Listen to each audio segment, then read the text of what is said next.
Solarstone. It's really nice to meet you. How are you feeling? I'm good. I'm pretty good, yeah. Getting used to the weather.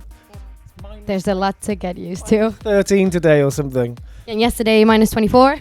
Yeah, well, where I live in Wales, it's also freezing all the time, so. But I've got lots of hats. In fact, this one guy who's come to the gig tonight, he sent me a message on Twitter saying that he had like a 6-hour coach ride here and he was going to knit me a hat. And I just met him and he gave me this really beautiful hat. That's so nice. Yeah, we're quite dedicated here. All right, we would like to know, just from you tell us, what is the concept of pure trance? Wow. Well, to be honest with you, it started off as one thing, but it's kind of evolved into something else. It started off with me about 4 years ago, basically not being happy with the way the trance scene had gone.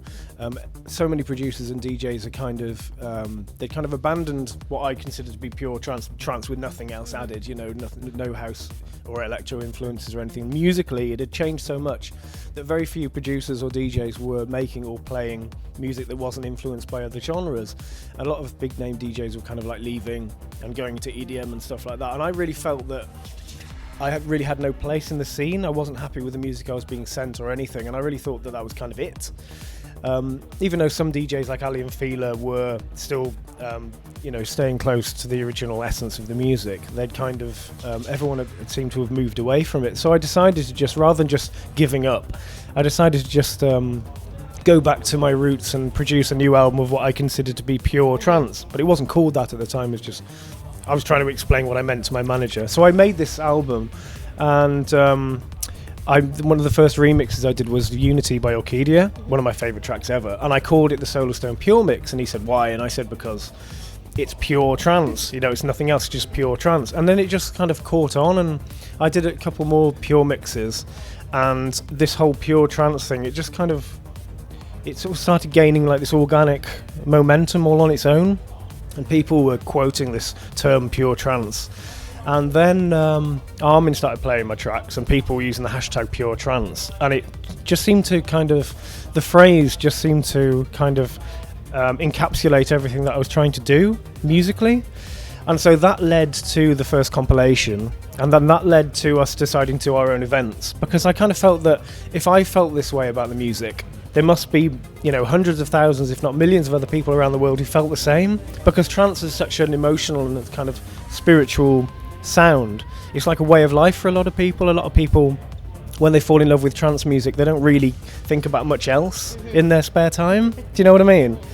And so it kind of just grew really naturally and organically like that. And now we've got to the stage where we've got a record label, a compilation series, the radio show. We're doing all these events around the world, and it's just it's kind of like a little niche within the scene, And the other good thing about it is that when you use the word pure in any kind of context, it kind of gives people the impression that it's somehow okay to like it, because trance has always had a problem with being considered like a dirty word in the electronic music community, and being considered to be music for kids and not to be taken seriously. But when you use the word pure, it kind of gives over the idea that it's okay to like it and that it's a good thing. So a lot of promoters who were previously a bit reticent about staging a trance event, when it comes to a pure trance event, they think, this is okay, Yeah. So it's lots and lots of different things, all kind of encapsulated in one small phrase. And I guess that's where I am now, 4 years later, doing a packed night at the circus in Helsinki. It must feel really nice. You kind of created something that brought people together that were already thinking the same way, but you created something that, made them feel like they were part of something. Yeah, it's kind of like somebody said recently that I think it was Tim from Stark Profiles PR, who writes for DJ Mag. He said something along the lines of the boulder was always there, it just needed somebody to push it over. So, I mean, what people forget is there's a lot of DJs like coming back to trance now. But Snyder said something interesting on Twitter recently. He said there's a lot of big DJs coming back to trance, but don't forget all the guys who were there when the genre was going through a hard time. And it really, really was for a few years really, really hard to make a living from this music, because it was considered so uncool, and the whole EDM thing took over. And now look how much it's changed. EDM's kind of becoming uncool, and trance is becoming I don't want to use the word cool because cool is the worst thing you can be as a musician. Because if you're cool now, Adam Ant, this pop star from the 80s, once said, when you get to number one, the only way is down. True. And that is so true. You know, if trance becomes the next cool thing, then in 2 years' time, it's going to be uncool and we're going to be back where we started. But it's different, you know, there's different levels. And this here you can see when you walk over there, the people are just, it's like a big family. People are here, they all love the same thing. It's really intimate. It's really nice. You're right about the whole family thing. I mean, look at the whole trance family thing. Other people from other genres and other musical arenas, they kind of laugh at it, but really, it's unique in the whole world of electronic music. This trance family and this family mentality and this feeling of togetherness and community, it only really exists with trance in such a forthright way.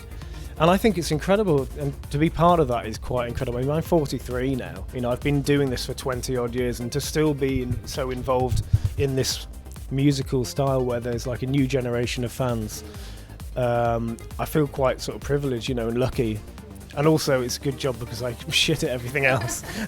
Well, you've held on for a long time then. You've been here a couple of times before already. 10th time. Well, okay, that's more than a couple then. Yeah. So you have probably lots of thoughts of the Finnish crowd. How is it like? Well, all of my experiences of Finland are through Orkidea. Because every time I come here, I hang with him, and we normally go into the studio. So every gig I've ever done has been with him, and I think he's got a really loyal kind of like, he's almost like the Finnish Pete Tong, I think. You know, everyone knows him. Like, we went to this restaurant earlier and we ordered food, and then we were chatting to the waitress and we said, oh, we're playing at this club later. Do you want to come with your friends? And she said, oh, I know who you are. I was there when you did your 23-hour set a couple of years ago. Do you remember Orkidea doing that? That was like insane. I was talking to him about it earlier and he said he was hallucinating. Yeah, but that's what it's like when you're nice to people. People remember you. He's a really nice guy. I love the Finnish trance crowd. They're just really kind of like dedicated to the music, and they know their music as well. I mean, you've got to play proper pure trance music with the Finnish crowd. If you start playing commercial cheese, they will just not be interested at all. But it's so cold. Yes. You're really shocked about this. It's horrendous. It's really cold. But as I said, I got 3 hats. So. Good, and 1 new one. So, what is up this year? What's going to happen? Well, my main thing this year is finishing the new Solarstone album, which I've been working on for the past 3 years on and off.